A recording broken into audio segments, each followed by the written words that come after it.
1932 সালের মিসিসিপির এক নিঃশব্দ শহরে ফিরে আসে দুই যমজ ভাই, নতুন শুরু আর শান্তির আশায়। কিন্তু শহরটা সাদামাটা হলেও তার ভেতরে ঘুমিয়ে আছে এক ভয়ঙ্কর অতীত, এক পুরনো জুক জয়েন্ট যেখানে মদ, নাচ আর পাপ হাত ধরাধরি করে চলে, যেখানে সুরের সাথে মিশে আছে রক্ত, পাপ আর অশুভ শক্তির ছায়া।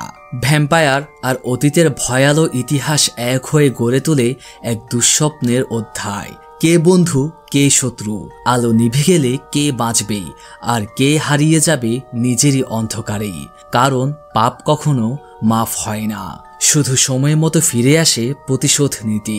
তো আমি আলভিভার্স শুরু করছি আজকের এক্সপ্লেনেশন। মুভি শুরুতেই বলা হয় কিছু সঙ্গীত এতটাই শক্তিশালী হয় যা আত্মাকে আকর্ষণ করে, এমনকি এই সঙ্গীত ভবিষ্যৎ এবং অতীত থেকে আত্মাদের টেনে আনে। একই সাথে এই সুর নিজে থেকে টেনে নেয় অশুভ আত্মাকেও।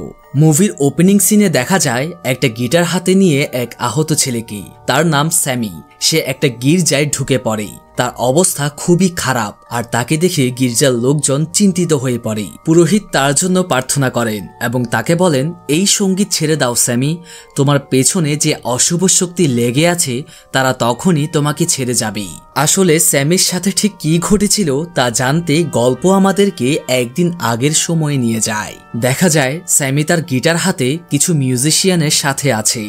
তাদের ব্যান্ড ব্লুজ মিউজিক বাজায়। এই ধরনের গানে থাকে গভীর আবেগ ভরা কথা, যে কথা শুধু মানুষ নয়, আত্মাকেও মোহিত করে তোলে। সঠিকভাবে তাদের অনুভূতি বোঝাতে তারা এমনভাবে সঙ্গীত তৈরি করে যা আত্মার গভীরে গিয়েও প্রভাব ফেলে। কিন্তু স্যামির বাবার কাছে এই সঙ্গীতের প্রতি ভালোবাসা একেবারেই পছন্দ নয়। আশ্চর্যের বিষয় হলো স্যামির এই বাবা আর কেউ নন। মুভির প্রথম দৃশ্যে যাকে গির্জার পুরোহিত হিসেবে দেখা গিয়েছিল তিনি। পরবর্তী দৃশ্যে দেখা যায় দুই ভাই, স্মোক এবং স্ট্যাককে।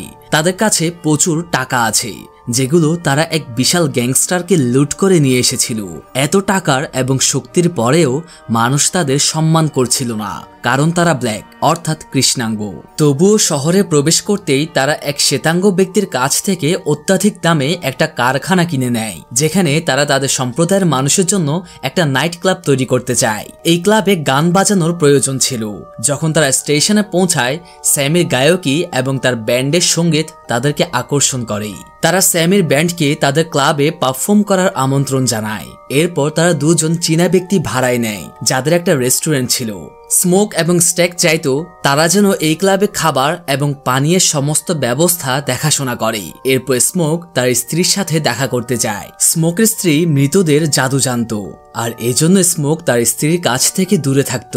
এতদিন পরেও তারা একই বিষয় নিয়ে ঝগড়া শুরু করে। তার স্ত্রী স্মোককে বলে, তোমরা যারা বিশ্বযুদ্ধ থেকে বেঁচে গেছো সেটা আমার মৃতদের জাদুর কারণে। এই কথাটি শুনে স্মোক বলে, যদি তোমার জাদু এত শক্তিশালী হতো তাহলে আমাদের মেয়ে কেন বেঁচে রইল না। এই কথায় স্মোকের স্ত্রী চুপ হয়ে যায়। তবে সে লক্ষ্য করে স্মোক এখনো তার দেয়া একটা পেন্ডেন্ট পরে রয়েছে, তাই সে স্মোককে প্রেম বলে ডাকে। এখন দৃশ্যটি কেটে গিয়ে আমরা দেখি একজন আহত অদ্ভুত ধরনের পুরুষকে। তার অবস্থা এমন ছিল যেন সে কারো নিষ্ঠুরতার হাত থেকে বেঁচে এসেছে। সে এক দম্পতির ঘরে লুকিয়ে পড়ে এবং কিছু সময় পর কিছু ভ্যাম্পায়ার শিকারী ওই দম্পতির ঘরে আসে। কিন্তু ওই দম্পতি ভ্যাম্পায়ার শিকারীদের কাছে মিথ্যা বলে। ওই পুরুষকে তারা বাঁচানোর চেষ্টা করে। তারা বলে কেউ আমাদের ঘরে আসেনি। ভ্যাম্পায়ার শিকারীরা চলে যাওয়ার পর যে লোকটি ওই দম্পতির বাড়িতে আশ্রয় নিয়েছিল সে হঠাৎ ছেলেটার উপর আক্রমণ চালায়। সে তার কিছু রক্ত পান করে ফেলে। এরপর আমরা জানতে পারি ছেলেটিও এখন ভ্যাম্পায়ারে পরিণত হয়েছে। এটা দেখে তার স্ত্রী চিৎকার করে ওঠে আর এখানে দৃশ্যটি শেষ হয়ে যায়। এরপর দৃশ্য পরিবর্তন হয়ে আবার দেখানো হয় স্মোক এবং স্ট্যাককে। তাদের নাইট ক্লাবটি এখন সুন্দরভাবে সাজানো হয়েছে। আজই সেটার উদ্বোধনী রাত। স্মোক নিজের বিষয়গুলো নিয়ে খুবই কঠোর ছিল। সে তার গার্ডকে স্পষ্টভাবে বলে কোনো টিকিট ছাড়া বা কম দামি টিকিটে কেউ যেন ক্লাবে ঢুকতে না পারে। অন্যদিকে স্ট্যাক ভাবছিল তার সম্প্রদায়ের মানুষের জন্য এই ক্লাব যেন একটা স্বর্গ হয়। তারা সারাদিনের ক্লান্তি ভুলে একটু প্রশান্তি পেতে এখানে আসবে। তারা যদি কম টাকাও দেয় তবুও কোনো সমস্যা নেই। দেখানো হয় প্রথম দিনে ক্লাবটি বিশাল সাফল্য পায়। প্রচুর মানুষ এখানে আসে। স্যামি পারফর্ম করা শুরু করে এবং তার গানে মানুষ ডুবে যেতে শুরু করে। এমনকি তার সুরের আকর্ষণে আত্মারাও ক্লাবে আসতে শুরু করে। শুধু তাই নয়, সেই 3 ভ্যাম্পায়ারও এখানে চলে আসে, যাদের একজন সেই দম্পতিকে ভ্যাম্পায়ারে পরিণত করেছিল। ভ্যাম্পায়ার হিসেবে তারা অনুমতি ছাড়া ক্লাবে প্রবেশ করতে পারবে না। তারা যখন অনুমতি চায় তখন স্মোক তা প্রত্যাখ্যান করে, কারণ ওই ভ্যাম্পায়ার একজন ছিল শ্বেতাঙ্গ, আর শ্বেতাঙ্গরা তাদের সম্প্রদায়কে কখনোই সম্মান করত না। তাই স্মোক এবার তাদের উপর প্রতিশোধ নিচ্ছিল। যদিও ভ্যাম্পায়ারটি বলে, আমাদের কাছে প্রচুর টাকা আছে, আমি এখানে শুধু গানের আকর্ষণে এসেছি। কিন্তু স্মোক তার সিদ্ধান্তে অটল থাকে। তখন সেই 3 ভ্যাম্পায়ার ক্লাবের বাইরে গিয়ে গান গাইতে শুরু করে। কিছুক্ষণ পর দেখা যায় স্মোক এবং স্ট্যাকের ঘনিষ্ঠ বন্ধু ম্যারির সাথে ভেতরে একটা ঝগড়া বেঁধে যায়, যার মা ছিল সেই মহিলা যিনি স্মোক এবং স্ট্যাক এই 2 ভাইকে মানুষ করেছিলেন। রেগে গিয়ে ম্যারি ক্লাব থেকে বের হয়ে যায়, আর ঠিক তখনই সে 3টি ভ্যাম্পায়ারের সামনে পড়ে। ওই মেয়েটি যে ভ্যাম্পায়ার ছিল ম্যারির সঙ্গে কথা বলার চেষ্টা করে এবং বলে, আমাদের ক্লাবে ঢোকার ব্যবস্থা করে দাও, আমাদের কাছে সোনার মুদ্রা আছে যেগুলো আমরা ক্লাবের ভেতরে দেব। কিন্তু ম্যারি আগের সেই ভ্যাম্পায়ারের আচরণে কিছুটা অস্বস্তি অনুভব করে, কারণ ম্যারির দিকে তাকিয়ে থাকতেই ভ্যাম্পায়ারের মুখ থেকে হঠাৎ পানি পড়তে শুরু করে, আর সময় নষ্ট না করে সে ম্যারির উপর ঝাঁপিয়ে পড়ে। ম্যারিকে কেটে তার রক্ত পান করে এবং তাকেও ভ্যাম্পায়ারে রূপান্তর করে ফেলে। ভ্যাম্পায়ারে পরিণত হওয়ার পর ম্যারি ক্লাবে ফিরে যায় এবং অনুমতি নিয়ে ক্লাবের ভেতরে প্রবেশ করে। সে যখন স্ট্যাকের কাছে ঘেঁষে আসে তখন হঠাৎই তাকে আক্রমণ করে এবং তার রক্ত পান করে তাকেও ভ্যাম্পায়ারে পরিণত করে। এই পুরো দৃশ্য স্ট্যাকের ভাই স্মোক দেখে ফেলে। সে সঙ্গে সঙ্গে ম্যারিকে লক্ষ্য করে গুলি ছোড়ে নিজের ভাইকে বাঁচানোর জন্য, কিন্তু ম্যারি কেবল হেসে দূরে চলে যায়, যেন গুলি তার উপর কোনো প্রভাবই ফেলতে পারেনি। স্মোক ম্যারিকে তার বোনের মতো ভাবত। তার এমন আচরণে সে ভীষণভাবে ভেঙে পড়ে এবং আপাতত ক্লাব বন্ধ করে দেয়। ঠিক তখনই স্মোকের স্ত্রী সেখানে আসে এবং জানায় ম্যারি এখন আর মানুষ নেই, সে এখন একটি ভ্যাম্পায়ার, তাই গুলির কোনো প্রভাব পড়েনি। স্মোকের স্ত্রী এটা জানতো, কারণ সে ভুডু ম্যাজিক বিশ্বাস করত। এরপর দেখা যায় ক্লাবের একজন সিকিউরিটি গার্ড যখন বাইরে যায় তখন একটি ভ্যাম্পায়ার তাকে আক্রমণ করে এবং তাকেও ভ্যাম্পায়ারে পরিণত করে ফেলে। কিছুক্ষণ পর সেই গার্ড ক্লাবে ঢুকতে চায় এবং তাকে অনুমতি চাইতে হয়। এটা দেখে স্মোকের স্ত্রী সঙ্গে সঙ্গে বুঝে যায়, যদি সে অনুমতি চায় তবে সে অবশ্যই মানুষ নয়, সে ভ্যাম্পায়ার হয়ে গেছে। ভ্যাম্পায়ার গার্ড বলে, ভেতরে যাই, অন্তত আজকের দিনে পারিশ্রমিকটা দিয়ে দাও। যেই মাত্র স্মোক তার দিকে টাকা দিতে হাত বাড়ায়, সে ভ্যাম্পায়ার তার হাত কামড়ে ধরতে চায়। বাঁচার জন্য স্মোক তাকে গুলি ছোড়ে। ক্লাবের ভেতরে দেখা যায় স্ট্যাক, যাকে ম্যারি ভ্যাম্পায়ারে পরিণত করেছিল, সে এখন হুঁশে ফিরেছে, তবে সে যেন মানুষ আর নেই। সে লোকদের আক্রমণ করার আগেই স্মোকের স্ত্রী তার উপর রসুনের রস ছুড়ে দেয়, যাতে স্ট্যাক প্রচন্ড কষ্ট পায়। সবাইকে বাঁচাতে স্মোকের স্ত্রী বলে, ভ্যাম্পায়ারদের থেকে বাঁচার অনেক উপায় আছে, তাদের দূরে রাখতে হলে রসুন ব্যবহার করা যায়, আর যদি মেরে ফেলতে চাও তাহলে রূপার বস্তু বা কাঠ দিয়েই তা সম্ভব। আর হ্যাঁ, কেউ যদি তোমার বাড়িতে ঢোকার আগে অনুমতি চায় সঙ্গে সঙ্গে তাকে না বলে দাও, কারণ মানুষ যে কোনো জায়গায় অনুমতি ছাড়া ঢুকতে পারে, কিন্তু ভ্যাম্পায়ার পারে না। এরপর সে বারে উপস্থিত সবাইকে বলে, রসুন খাও, যাতে নিশ্চিত হওয়া যায় এখানে কারা এখনো মানুষ আছে। এখন ক্লাবের বাইরের দৃশ্য দেখানো হয়। যাদেরকে ক্লাব থেকে বের করে দেওয়া হয়েছিল তাদের উপর বাইরে ভ্যাম্পায়াররা হামলা চালায় এবং অনেকে এখন ভ্যাম্পায়ারে পরিণত হয়েছে।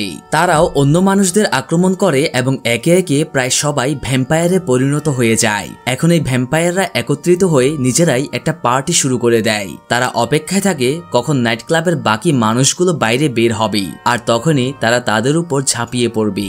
তখন স্মোকের স্ত্রী বলে, আমরা পুরো রাত এখানেই থাকবো, যেন এই ভ্যাম্পায়ারের হাত থেকে বাঁচা যায়, কারণ সকালে সূর্যের আলো উঠলেই এসব ভ্যাম্পায়ার একেবারে উধাও হয়ে যাবে, কারণ তারা সূর্যের আলোতে টিকতেই পারে না।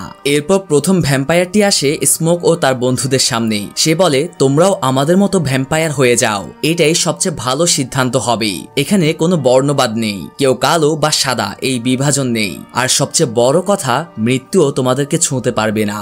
এই সিনেমার ভ্যাম্পায়ারদের আরেকটা মজার নিয়ম হচ্ছে, যে ভ্যাম্পায়ার কাউকে কামড়ে আরেকটা ভ্যাম্পায়ারে পরিণত করে তার সব স্মৃতি পৌঁছে যায় আগের ভ্যাম্পায়ারের মধ্যে। যে ভ্যাম্পায়ার প্রথমে একটা কাপলকে আক্রমণ করেছিল, সেই কাপল আসলে প্রথমে স্মোক এবং তার ভাই স্টেককে লুট করার প্ল্যানে ছিল, কারণ এই শহরে কেউ কেউই সহ্য করতে পারছিল না যে কালো মানুষেরাই এখানে সবচেয়ে ধনী। সেই ভ্যাম্পায়ার বলে, তোমাদের মতো মানুষদের সমাজ কখনোই মেনে নেয় না, তাই তোমরাই বলো ভ্যাম্পায়ার হয়ে যাও না কেন।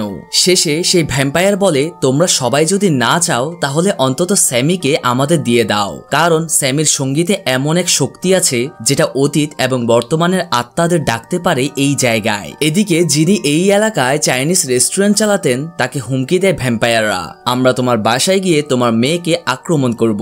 এটা শুনেই তিনি ভ্যাম্পায়ারদের বিরুদ্ধে দাঁড়াতে রাজি হন, আর এভাবে ভ্যাম্পায়াররা নাইট ক্লাবের ভেতরে ঢোকার অনুমতি পায়। ভ্যাম্পায়াররা ভেতরে ঢুকে সবাইকে আক্রমণ করে বসে।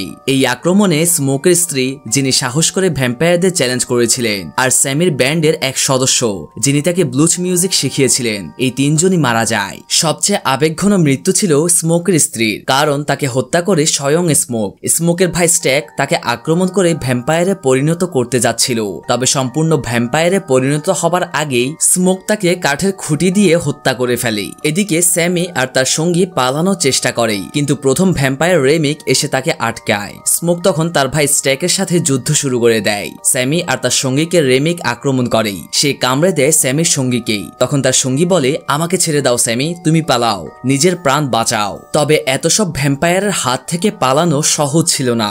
সবাই তখন স্যামির পেছনে। তখন স্যামি তার গিটারটা রেমিকের মাথায় ভেঙে ফেলে। সেই গিটারে অনেক সিলভার ছিল, যেটা রেমিকের শরীরে ভীষণ যন্ত্রণা সৃষ্টি করে। আর যেহেতু সব ভ্যাম্পায়ার একে অপরের সঙ্গে সংযুক্ত ছিল, তাই রেমিকের যন্ত্রণায় বাকিরাও কষ্ট পায়। স্যামি সুযোগ পেয়ে সেখান থেকে পালিয়ে যায়। এরপর যখন রেমিক আবার স্যামিকে আক্রমণ করতে আসে, স্মোক এসে তাকে বাঁচায় এবং রেমিকের বুকের মাঝখানে কাঠের খুঁটি ঢুকিয়ে দেয়। রেমিক মারা যায়, আর সেই সঙ্গে সব ভ্যাম্পায়ার হতবাক হয়ে যায়। তখনই দেখা যায় সকাল হয়ে গেছে। এই নতুন ভ্যাম্পায়াররা জানতো না যে সকালে সূর্য ওঠার আগেই কোথাও লুকাতে হবে, তাই সূর্য উঠতেই তারা একে একে পুড়ে মারা যায়। এরপর স্মোক বলে, স্যামি তুমি এখান থেকে দৌড়ে পালিয়ে যাও, কারণ যাদের কাছ থেকে আমরা টাকা লুট করেছিলাম তারা নিশ্চয়ই এখানে এসে হামলা করবে। ঠিক সেটাই ঘটে। অনেক লোক সেখানে এসে স্মোককে আক্রমণ করে। স্মোক একাই বন্দুক দিয়ে তাদের সবাইকে মারতে থাকে, তবে পাল্টা গুলিতেও সে মারাত্মকভাবে আহত হয়। মৃত্যুর মুহূর্তে তার মনে পড়ে যায় তার স্ত্রী এবং মেয়ের কথা, আর সেই স্মৃতির মধ্যেই স্মোক মারা যায়। এখন আমরা দেখতে পাই স্যামিকে ঠিক সিনেমার শুরুতে যেমন দেখা গিয়েছিল, একটা গিটার তার হাতে আটকানো অবস্থায় একটা চার্চে দাঁড়িয়ে। তখন তার বাবা, যিনি একজন পাদ্রী, তাকে বলেছিলেন যেন সে মিউজিক ছেড়ে প্রার্থনায় মন দেয়, কিন্তু স্যামি তা শোনেনি, বরং গিটারটা হাতে নিয়ে চার্চ থেকে বেরিয়ে যায়। এরপর পোস্ট ক্রেডিট সিনে আমাদের নিয়ে যাওয়া হয় 60 বছর পরের সময়ের দিকে। এখানে আমরা দেখি বৃদ্ধ স্যামিকে, যিনি আজও ব্লুজ মিউজিক বাজান, যেদিন স্যামি গান গাচ্ছিল। আর সেই দৃশ্যেই সিনেমার শেষ হয়ে যায়।